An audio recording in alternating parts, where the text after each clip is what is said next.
Bože moj, zašto si me tako kaznio?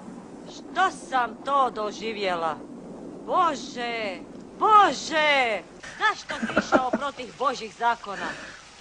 Ti si mi upropastio život. Sada tek shvaćam. 30 godina te volim. 30 godina živim u tvojoj sjeni. Nikad ti to nisam dala do znanja. Bojala sam se Boga.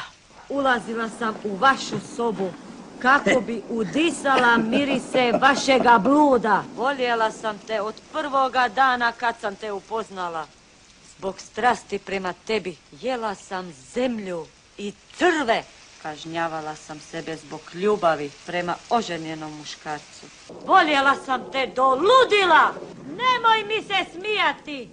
Nemoj mi se smijati, proklet bio. Meni se niko ne smije smijati. Ja sam jadna i ponižena žena. Zaklaću i tebe.